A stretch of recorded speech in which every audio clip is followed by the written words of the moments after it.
What's going on, everybody? Tello podcast. Back again after a long break. I apologize for that long break. I've just been really busy for a lot of time. And I finally got the time to come back and start this whole thing up. And I'm excited to talk about a lot of things MLB related, off season related for the NBA, NFL, even NHL, which I've been getting a lot more interested in. But today, we're going to start off the new era of Tello Talk, where, as you can see if you're watching this on YouTube, we'll have videos with visuals, graphics on YouTube. And if you are listening on Spotify, Apple, obviously, you won't be able to see them, but you're just as appreciated. And special things will come out for you, such as audio-only podcast specials, such as YouTube can get video specials like I did back when I did my film session in January, December time when Christmas time was going on. But for today, we're going to be talking MLB. We're at the middle of the season.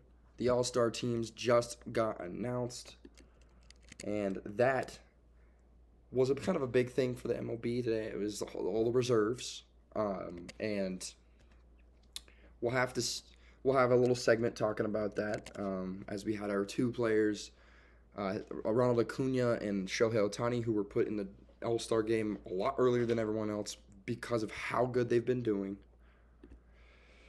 And then we had our reserves, all of the players. Every team is represented, and every team is going to have a representative up in Seattle for the All-Star break.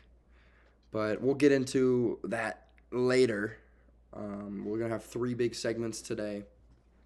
One more major one about awards, but we're going to start off with talking about just some certain teams in general. So, to start us off, we're going to go on about kind of some big key things for each league, such as the American League East division in general.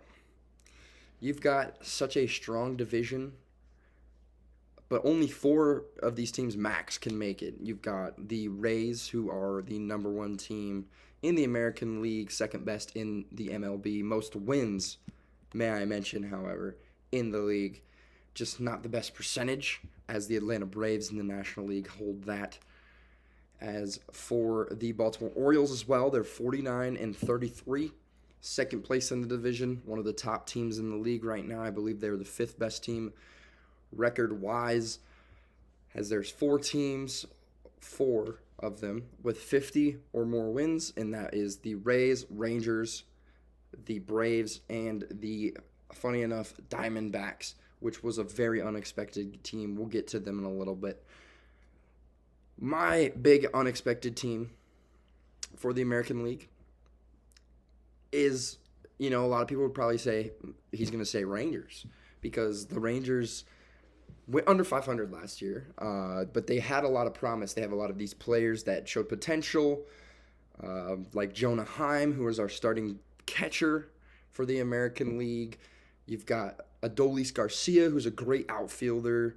You've got rookie Josh Jung this year, who is also an all-star starter for the Rangers. You've got Corey Seager, who since being back from being hurt has been phenomenal. He's hitting like 360 something.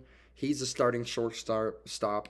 You've got the starting second baseman with Marcus Semien, who is looking a lot better than he did last season. Towards the first half of the last season last year for Marcus Semien, he did not look good at all. He didn't look like he was worth the money.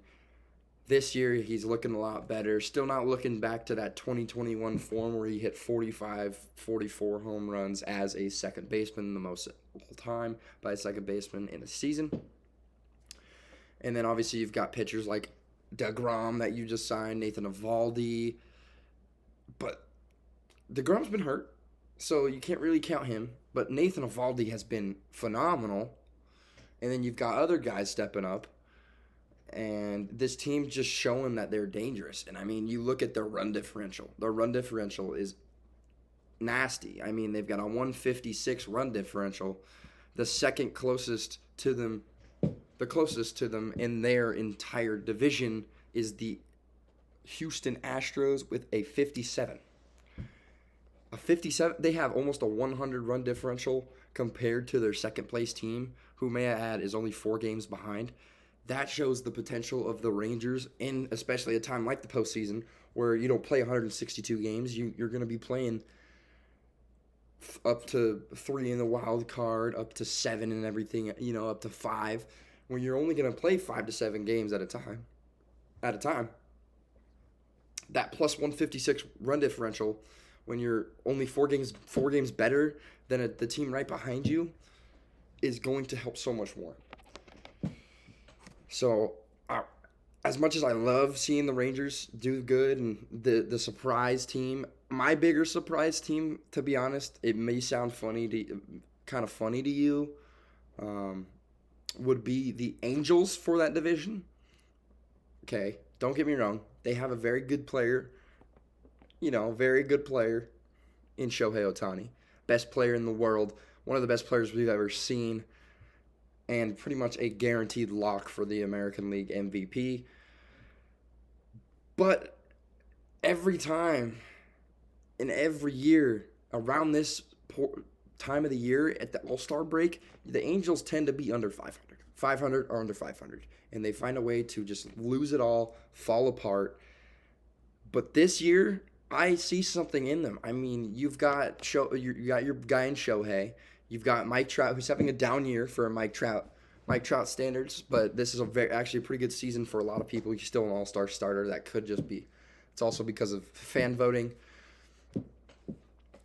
I think this team could be good enough to maybe sneak into the wild card, but my big problem is the fact that the American League East and the Houston Astros exist. We all know that an American League Central team most likely won't get a wild card spot, with the division leader being under 500 at 42 and 43 with the Minnesota Twins. I'm going to say it. The Houston Astros will lock up a wild card spot this year. Baltimore is looking like they're going to lock one up. And then that puts the last one up to New York, Toronto, maybe even Boston, and Los Angeles. And even if Seattle can turn it around, Seattle will be in that discussion. But I'm just surprised they haven't really shown signs of weakness and kind of breaking apart. So that's why they're my big surprise for the American League West. My biggest surprise for the American League Central, I will say, is the Chicago White Sox. They've disappointed me a ton. Same with the Detroit Tigers, actually. They are also a big surprise. But in the other way, I thought they were going to be one of the worst teams in the league this year. However, they are only 4 games behind for first place in the division, which is pretty interesting to see from them. You had the terrible start by Javi Baez. He had a little bit of a good stint, and then he went back to how he is. He's always low average, swinging a lot of things, all that type of stuff. But the Chicago White Sox, I talked about them a couple months back. I thought that they were going to win the American League Central. I said, hey, they went 81 and 81 last year. They were the definition of mediocrity. But they've got the roster, and if they can stay healthy, then they're going to win the division. They proved me wrong. They're 37 and 49, 5.5 games behind, which is funny because that's not even that much. They're just not good right now. I mean, Dylan Cease was my preseason Cy Young Award winner, and he's struggling. And I mean, I could even say my NL Cy Young Award winner, Max Fried, he's been hurt. He's been decent. But I was so locked in on the fact that I thought he would win Cy Young. It was either him or Shane McClanahan, who's having a pretty great season so far this year. And I chose Dylan Cease, and Dylan Cease is struggling. And you could ask, maybe it's the pitch clock. I don't think it is the pitch clock. The biggest player in the league right now that is being affected this year is Alek Manoah. I don't think that's pitch clock, though. But Dylan Cease, very disappointing. Chicago White Sox, very disappointing. That's my surprise team. And then my surprise team for the American League East, I'm not too surprised, but the whole world is probably very surprised, is the Tampa Bay Rays and the Baltimore Orioles, both of them. The Rays being the second best team in the league, the Orioles being the fifth. I was so excited to see that Orioles team do what they did last season and almost get that wild card spot. And I told my friends, I told everyone I knew, the Baltimore Orioles will be in the playoffs in 2023. And look at them now. They are currently 49-33. And as I said, fifth best record in the league. They've got the number 4 seed in the wild card if the playoffs started today. If they would be playing the number 5 seeded Astros. I'm very excited to see what they keep doing. They have a very young roster. They've got great bullpen work. Pitchers up and coming. As I said, bullpen work with Felix Bautista, which we will talk about later. And as for the Rays, I love saying this, the Rays are a team that are so well built that they don't need a superstar. I mean, yes, you could consider Randy Arozarena to be a star, Wander Franco to be a star, Shane McClanahan to be a star, but they're not superstars. This team is a team without superstars. Same kind of with the Baltimore Orioles. The Rays, to be honest, if you asked me, I could probably name more, but if you asked, just the casual MLB fan, hey, can you name 10 players on the Tampa Bay Rays? They would probably be able to name you 4. They'd probably be able to say, I don't know, Franco, Yandy Diaz, Rosarena, McClanahan. That'd probably be the people that they would think of. But that's just the team they are. They don't need that big name when you've got that well built around roster. You look at their payroll; they're one of the lowest in the league, but they are the first in their conference, in their league. And then same with the Baltimore Orioles; they're one of the worst in payroll. They are one of the lowest, and they're very successful. You look at that and you say, hey, maybe it's because they built these young teams from their farm systems and trading and whatnot, getting all these smaller contracts and higher potential guys, and then finally letting them unleash their potential in the major leagues. Because that's what they are doing right now, and they are proving it to be effective. Those are my American League surprising teams. As for the National League, there is 3 teams I'd like to talk about. That'd be the Diamondbacks, the Cincinnati Reds, and the Miami Marlins. Can we talk about them? 48-37. Wow, what a season for them so far. They've got so much potential right now. I could see them doing damage if they can keep this up, doing damage in the playoffs. I mean, you've got Luis Arias, who is hitting .389 right now, still on that chase to finish the season with a .400 average. I posted about that on the Instagram a little bit back. And you've got your star Jazz Chisholm, who just came back recently. Unfortunately, the Cy Young winner of last year, Sandy Alcantara, has been struggling hugely. But you've got a very good young guy in Yuri Perez to be there, and obviously you've got the slugger in like Jorge Soler. This team has been nothing but surprising. They're still 9 games behind the Atlanta Braves, which is absolutely wild to me. But you can't expect this team to fall off, in my opinion. I think it's kind of hard to be in the spot that you're in right now and fall off so substantially to have a record like the Miami Marlins did last year. So I'm going to say they're very surprising, but they are going to keep that. That's going to be the new expectation for the franchise. As for the NL Central, the Cincinnati Reds, they had their big little stint. They kind of have cooled down a little bit. They had their 12-game winning streak snapped by the Atlanta Braves. And, they've got their big names. They got Jonathan India. You got the rookie Spencer Steer, who's doing great for them. He's 15 bombs on the year. Obviously, Ellie De La Cruz is phenomenal. He's fast. He can hit. He can feel. He's the complete package. In my opinion, he's what I thought O'Neal Cruz would be, and I haven't kept up with O'Neal Cruz as much. He could be hurt, but I haven't heard of him that much this year compared to Ella De Cruz. Granted, he's a new rookie back onto the big leagues. He has about 20-something games under his belt. So he's obviously still got that new prospect hype around him still. But they've been very surprising, and they've been a fun team to watch, too. It's been electric. Great American Ballpark is a great environment when the team is being successful. You watch those games, that crowd is absolutely loud. It's just you can hardly hear things. Cameras is always shaking. But yeah, the Reds, they have been fantastic. They're tied for first in their division right now, and I'm excited to see how that division pans out with the Brewers and the Reds.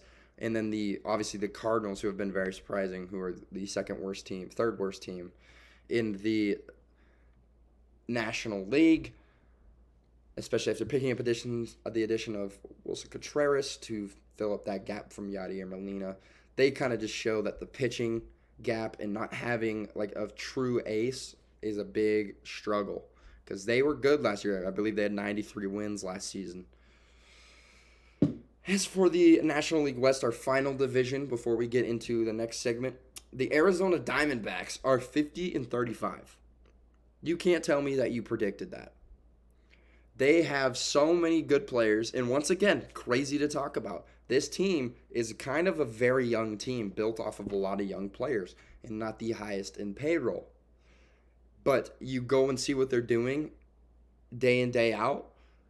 They are relying on pitching a lot. They can get the base hits and the runs when they need them, as their run differential is only plus 37. They're winning the close games, and that's what matters. Same with the Marlins. The Marlins have a minus 22 run differential. They're winning the close, low-scoring games, the short run games, the ones, the twos, the threes. They're winning those games, and so are the Diamondbacks. And the Diamondbacks have the capability to blow out teams. They've done it a couple of times. But they've been winning these close games, and they've got 50 wins on the season right now. I hate to say this. Do I think they keep the division? They win the division over the Dodgers? No, I still think the Dodgers will win this division. They're only 3 games behind right now. I feel like the Diamondbacks could have a little bit of a struggle sometime in the second half. You saw this with the Red Sox 2 years ago when they made the American League Championship Series. They were the number 1 team in the league, may I mention, alongside the Giants. However, the difference is the Giants stayed on that track, and they were the best team, had the best record in the league with about like 105 wins or something like that, more than that, 109 wins. It was insane. And then the Red Sox were a wild card team. They played the Yankees in the wild card. So it was such a big difference, because the Red Sox were the 4 seed. They went from being the best team in baseball to the 4 seed in their conference, 2 seed, tied for 2 in their division against the Yanks. And then you look at the Giants that year; they've stayed first the entire year. And I would love to see the Diamondbacks do that this year. To get back on topic, I don't know if it will happen. The Dodgers have just been great. I was fortunate enough to go see the Dodgers play in Colorado just this last week, and got to see Clayton Kershaw pitch. And he's been phenomenal on the road, and he's a guy that they put out on the road because he can perform on the road. He's got a great winning percentage on the road, even though wins is not the greatest stat for an individual. His ERA has been phenomenal. He had 6 scoreless when I actually went to watch. Only 1 hit given up. Somebody I know broke his no-hitting streak. It was me, because I texted my dad. I didn't want to see the Dodgers win because I don't like the Dodgers. But that game was great. I mean, they've got guys like Mookie. You've got Mookie, who's one of the best players in baseball. Easily top 5, arguably top 3 right this season. As I said, you got the pitchers like Kersh. You've got Evan Phillips in the bullpen, who's been doing great. Urias has been struggling, which is a little upsetting for me because I thought he was going to finish top 3 in the Cy Young Award. But yeah, that's my National League West. Diamondbacks, they're doing great. They've got a lot of good players right now. I mean, two of them that I think will win awards, which we'll get into now with the mid-season awards. And we're going to start off. We'll start off with the American League and the biggest award of all, the American League MVP, which I don't think it's a question. It's a no-brainer. He bats, he pitches, he's phenomenal at both. It's going to be Shohei Ohtani. Now, Shohei Ohtani is a once-in-a-lifetime player. You think about it. I saw something the other day. It was talking about, Aaron Judge, Mike Trout, Mookie Betts, players like that. That's a once-in-a-generation player. A once-in-a-generation player. We'll see that every 20-ish years, 20, 25 years. We haven't seen a guy like Shohei Ohtani ever.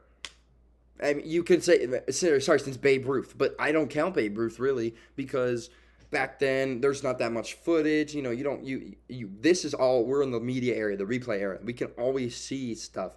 Everything's out there. And I'm not trying to be a conspiracy theorist and say like, oh, Babe Ruth wasn't a thing. But the 1920s, people weren't throwing as fast. They weren't mashing baseballs as much as they are now. And Shohei is excellent. Excellent at both hitting and pitching. You look at what I like to talk about is 2 years ago, Shohei Ohtani, when he won his first MVP in 2021, he excelled at hitting. He had 46 home runs. He led the league in triples and then he also had like a little bit, like a 257 average. Wasn't phenomenal, but it was good. He had 26 stolen bases, 100 RBIs. So he had this phenomenal season hitting-wise. And then last year, you look at his hitting stats, still phenomenal. 34 home runs, a little bit better average, 273. But if you could take one or the other, I would take the 2021 season when it comes to hitting. And he won the MVP. He was second in MVP last year. I still think he could have won it if Aaron Judge didn't do what he did. But he was second. He's been top 2 MVP the last 2 years. He won Rookie of the Year, obviously, in 2018. But this season, he has been nothing short of fantastic. He's got over 300 average, almost a 400 on base. He's got a 1050 OPS, a 1050, a 184 OPS plus. That is absolutely crazy. The average is 100. He is almost 2 times that average, the league average, 2 times the league average. Which, when you look at a guy like Shohei Ohtani, that's not crazy to say that he is 2 times better than the average player in the major leagues.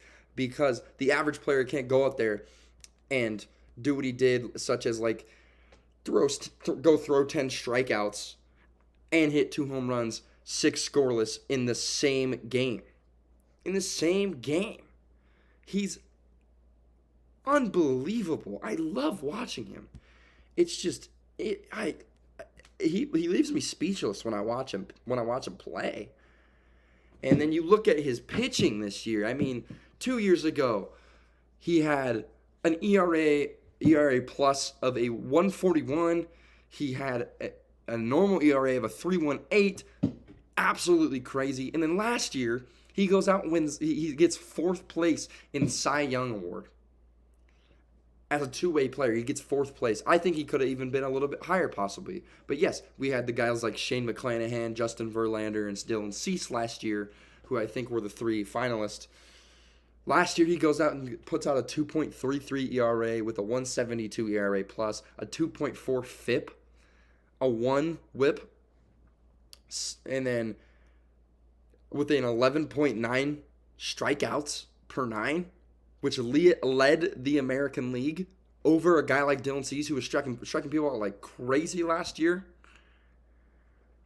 And then this year, in 95 innings pitched, he leads the American League again with strikeouts per 9 with 12. He's averaging 12 strikeouts over a 9-inning period, and then he's got a 1 WHIP again. His FIP is a little bit higher with a 3.76. He's got the ERA of a 1.45 plus, and then he's around a 3. He's got a 3.02 ERA. And you know how many strikeouts this dude has? 127. That 2021 year, he had 156 in 130 innings. He's 127 in 95. In 35 less innings pitched, he's only got less than 30. He's got 29 less strikeouts. I think he's a guy that will be able to get over 200 strikeouts again. And the fact that I'm going to say that, and then on top of that, have a guy who's probably going to most likely hit 50 home runs this year, as he is at the league-leading 30 right now. We're just experiencing greatness. We're experiencing something that we'll never experience in our lifetime, other than right now. Shohei Ohtani, another thing, this dude could break a record.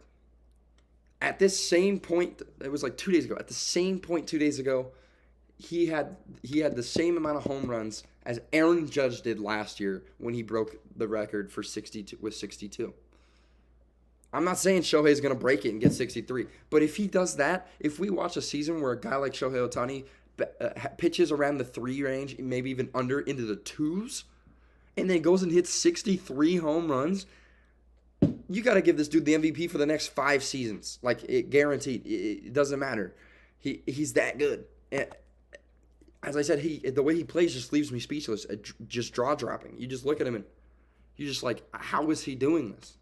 It's insane. It's like some kid in 4th grade just went through puberty and everybody else hasn't, and he's playing against them. It's just unfair. He's so unfair. And the fact that he's on the Angels, who unfortunately kind of waste his talent, it's sad, but we could see him on a new team next year, which, who knows. That's my AL MVP. Sorry, I went on and on about him. But we'll go into our AL Cy Young Award winner, which I think he was in the race to win it last year, and then I believe he did get hurt for a bit, which unfortunately he did get hurt recently, so he's on the 15-day IL right now, but he's been having a very good season. Regardless, that is going to be Shane McClanahan, and Shane McClanahan for the Rays this year has been great. He has a 2.53 ERA, which he has a 2.82 in his entire career in 96 innings. He's got only 101 strikeouts. Last year, I think he tended to have almost 200 and 166. So he's not quite on the same exact pace, I believe. And we're strikeouts per 9. He had over 10. He had 10.5 last season. This year, he's only got 9.5, which is still good. That's a strikeout per inning. And then he's got a 1.1 whip, which isn't as good as last year's as well. His ERA plus is a 160, though. He's been doing great. He's limiting his walks. I mean, compared to last year, though, however, he has more. He has 38 walks this year given up. He only had 38 given up last year entirely. He's given up barely any home runs. Only 27 runs earned on the year. Earned runs against Shane McClanahan on the year. 27. That is crazy to me. That's just crazy. He's given up 74 hits, and he's a big factor as to why the Rays are winning the games that he's in. He's got a great repertoire. I mean, the fact that he can switch up his pitches and these different types of breaking balls that he throws. I love watching him pitch. Sorry, he was not a finalist, as I was saying last year. He was 6th in the Cy Young Award last year, which is kind of crazy. But he's an all-star this season again. His pitching repertoire and the way he has his presence on the mound, he makes it himself be known to be there. Excuse me. And he makes sure that batters know he is there. I mean, he's going to fool you with the curveball, you know. He's got the repertoire. And I don't have much to say about Shane McClanahan other than he's been great this year. He is one of the top in ERA. He actually is the most wins with 11. He's 11-1 on the year. And I think the only other guy that you could argue to win it in this side is probably Sonny Gray or Framber Valdez. But I think Shane McClanahan is going to be able to keep all this going for the entire year. And I'm going to give the AL Cy Young to Shane McClanahan. As we go on, we're going to go to AL Rookie of the Year, which we talked about him earlier. He's a starter in the All-Star game as a rookie third baseman. He might have started last year, but he only played about 26 games last year, which keeps him still eligible to be considered a rookie, kind of like how Rosarena won it 2 years ago, even though he played in the 2020 season. And that is going to be Josh Jung for the Rangers. Now, Josh Jung has been great for the Rangers. He has 17 home runs, 274 batting average, 50 RBIs, a 2.4 WAR, over 300 on base, 820 OPS, over the average league average 100 with a 123 OPS plus. He's helping with that infield of him, Seager and Simeon. And I think he's been a very good fielder. He has a 986 fielding percentage. And his putouts 42 this year. I mean, putouts, blah, blah, blah. But only 3 errors on the year so far, which when you play third base, you got to be very good defensively. You have to be very good defensively. And I think he's been pretty good at that so far this year. If you look at, as I said, he's got one of the top numbers out of all rookies. The other rookie for the National League is some guy we'll talk about, and then Spencer Steer, who I do not have in here. I think the fact that he is a starting third baseman, yes, obviously the fan vote, blah, blah, blah. Oh, this is rigged. He's had a good enough season to be a starter, and he's showing himself that he can be the guy. He's going to be the guy at third base for the Rangers. I'm going to say Josh Jung obviously wins my Rookie of the Year award, and he'll be a big staple for that infield at the hot corner for the Rangers as they make a run at a World Series hopefully this year for them. They've been good all year. But we're going to move on to our final American League award we're going to do today for the American League, and that is going to be Reliever of the Year, and that is going to go to the closing pitcher to one of the most surprising teams. That is going to be Felix Bautista. Felix Bautista, in my opinion, when we saw him last year, was incredible. Just the time we got to see him, we only got to see him in about 65-ish games. Last year he came in towards the back half of the season. Only gave up 16 runs. He had a 2.19 ERA. He struck out 88, which here's the nuts part. This year, in 30 less innings, he only has 12 less strikeouts. He has 76 strikeouts, an ERA plus of 3.52. 3.52. Because he's got a 1.19 ERA. He's given up 5 earned runs against him. The nine runs total, but only 5 of them earned from him. And that's wild. 18.2 strikeouts per 9. I mean, strikeouts per 9 as a reliever still. But that means that every relief outing he does, he's striking out 2 of the 3 people. Which is absolutely wild. Absolutely wild. He's been great. His stuff is nasty. I love watching him pitch. He's given up not even a home run per 9 innings. He's given up 3 home runs in 30 appearances. 1 every 10 games, he gives up a home run. 1 every 10 games, not 1 in every 10 batters or 1 in every 10 innings. 1 in every 10 games. That is once every 90 innings, technically. 9 innings, technically. So it is 9 innings. Not 90. 1 every 9. 9 innings. 1 every game-ish, if he started the whole game. But in 30 appearances, only 3 home runs given up. The 3.52 ERA plus, the 1.72 FIP, and the .9 WHIP. Felix Bautista has been amazing. I've always been a fan of him. Just coming in, when he came in last year, he's at 22 saved. Yeah, 22 2 saves, which is 5th in the entire major leagues. He's just been great, and I love watching him. I expect him to stay on this pace to win it. And Felix Bautista, you are the American League reliever of the year. And moving on to the National League. We're going to get this quick. National League, we've got Ronald Acuna Jr. as our National League MVP. And why do I think Ronald Acuna Jr. is going to win it? Maybe because he's about to have, most likely, could possibly have the first ever 30-60 season. He's got 21 home runs and 37 stolen bases in a little over 80 games. He's hitting .333, over 400 on base, with a 10-11 OPS, 168 OPS plus, over almost 5 WAR, which is wild. And I mean, he's leading the entire major leagues in runs scored, and then the National League in stolen bases, and then slugging, OPS plus, and total bases in the National League. He's an all-star starter. He was one of the early birds with Shohei Ohtani, and he's the biggest reason why the Braves are at this point that they are right now.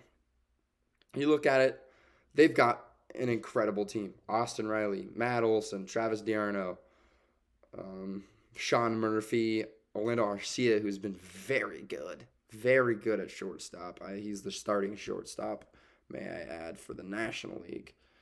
And then Ronald Acuna Jr., obviously, Michael Harris, Eddie Rosario, Marcelo Zuna, who's been pretty bad.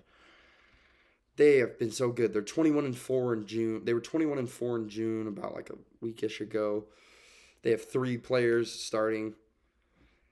I just love watching Acuna play. He's electric. He steals bases. He's fast on the base path. He mashes. He's just so good, and I'm so excited to see how he finishes the season. I would really love to see the first ever 30-60 season in Major League history, as only 2 players have had 30-50, with one of those being Barry Bonds, who should be in the Hall of Fame. Ronald Acuna Jr. is finally going to give himself his MVP, and that's going to be the 2023 National League MVP. As for the National League Cy Young Award, the Cy Young Award this year, it goes to somebody who I actually was very faithful in last year, and then he kind of had a little bit of struggles, and that is going to be Zach Gallen. Zach Gallen for the Diamondbacks has been great. One of the big reasons, again, why the Diamondbacks are in the position they are. He's 10-2 with a 3 ERA. He's got 108 strikeouts with a 1 WHIP, and his FIP is the National League best at 2.75 with a 144 ERA plus. He's only given up 35 runs in his time in the 104 innings and only 7 home runs. And a guy who can limit the ball being hit far and the ball getting hit to the walls, that's always a good pitcher to have on your team, and that's a guy like Zach Gallen. Zach Gallen's been able to do that, and he's got the 10 wins under his belt, which means 20% of the team's wins is when he's on the mound. And that's big. When you have one pitcher guaranteeing 20 wins, 20% of your wins, if that were to happen in a 162-game season, they're at 85 games right now. You're telling me this guy can go out there and put up 24 wins in a season? That'd be crazy. That'd be crazy. I mean, that's a lot of games for a 162-game season where one pitcher amounts to helping contribute to the team effort of winning a baseball game that much. And Zach Gallen is a guy who can go out there and pitch a lot of innings too. I mean, he's got only 17 starts so far. You can put him out there, and he's got a 9.3 strikeouts per 9. And then not much more to say from me, but Zach Gallen is my National League Cy Young Award winner. As for Rookie of the Year, we're going to have one of his teammates, however. This guy probably would be one of the MVP favorites alongside Freddie Freeman if it weren't for Ronald Acuna Jr. existing, and that is going to be Corbin Carroll. The reason I think Corbin Carroll has been so good to the point where he should be considered an MVP candidate is he is doing all this stuff. A 3.5 WAR, 17 home runs, 290 batting average, 366 on base, 559 slugging, 151 OPS plus, 926 OPS. He's been proficient to excellent in every aspect of the game. He's been great on the base path. He's been great when it comes to hitting. He's been great in the outfield. He's an all-star starter. I think if you're an all-star starter as a rookie, you should be shown, like basically spotlighted and said, hey, this guy is going to be a future MVP. And that's what I think when I see Corbin Carroll. I think this guy can be a future MVP. Now, you look at his little short sample size from last year, you could have expected it. A 133 on base, 133 OPS plus, 500 slugging, and 830 OPS. He had 4 home runs, 14 RBIs, and only 104 at-bats with only 27 hits. He has 83 hits this year with 17 home runs, 44 RBIs. He's got 24 stolen bases. Last year, he only had 2. He has 29 walks, only 64 strikeouts this year so far. He's a good player. He's been incredible. Corbin Carroll, my rookie of the year pick, and don't be surprised if he could possibly be top 5 in the MVP voting this year, especially with the Diamondbacks' success. Moving on to the final player that we're going to be talking about today, my NL reliever of the year. I know that he has been great for probably 3 years, I would say, is when he's been very great. This is going to be the Giants closer, Camilo Doval. Camilo Doval, in the 3 years that he's played, has had a 3 or under ERA. This year, he has a 1.89. He leads the league in saves. He's got a 12.6 strikeout per 9, which means he's basically guaranteeing a strikeout in every appearance that he makes. He's got 38 appearances with 38 innings pitched. He's only given up 8 earned runs, only 2 home runs, which, again, limiting power hits and limiting the ability for people to hit for power is a big thing that I would want in a pitcher, and that's what he does. He 53 total strikeouts, got 53 total strikeouts. Well, isn't as much as Felix Bautista on the American League, but I see Camilo Doval. He's got a lot of speed on his pitches. I believe it's his cutter, which is kind of just either you're going to miss swinging or you're going to jam yourself, roll over, whatnot. You're going to be too early and you're going to screw up. That's the type of guy that Camilo Doval is, and he's been a big factor for the Giants as well. I mean, you put him in, he closes games. As I said, he leads the major leagues in saves, and that's very helpful when you have the major league leader in saves, especially when you are a team like the Giants, who last year were kind of a little mediocre. 2 years ago, you had the best record in the league, and then this year you are actually competing for first place. You're only 3.5 games behind the Diamondbacks for the National League West, and you're a half game behind the Dodgers. He's been one of the biggest reasons as to why, and that's why I have him as my reliever of the year. Yeah, so that's going to be all for my awards. One final note I just want to speak on is the MLB All-Star participants. If you saw, only 9 teams have the starters being represented, and you've got pitchers like Felix Bautista, I was talking about. You got Nathan Eovaldi, Kevin Gausman, Sonny Gray, Kenley Jansen from Boston. All these pitchers. Shohei Ohtani is going to be a starting pitcher as well, as well as being the guy for DH. And then the National League has a lot of good pitchers like Alexis Diaz, who I could consider winning the National League Reliever of the Year. It was very close between him and Camilo Doval. I gave it to Doval, who's also on here. Bryce Elder, who's been phenomenal for the Braves. He could possibly even win Cy Young. Josiah Gray, who's having a great season for Washington. He's always been a great young player for me. I thought when the Dodgers traded him. It was a little bit sad to see him go from that great farm system, but obviously they got a lot of good players in back with Max Scherzer and Trey Turner. You've got Mitch Keller, who's been improving. Clayton Kershaw, Spencer Strider, who's been his ERA has been a little shaky. He's got all those strikeouts out. And Marcus Stroman too. Great season for Marcus Stroman. And that's gonna be it for me today. That wraps up pretty much about everything. And so, before I go, I just want to say thank you for tuning in, listening to all this. If you did, our total run time as of right now is about 45 minutes, which is good.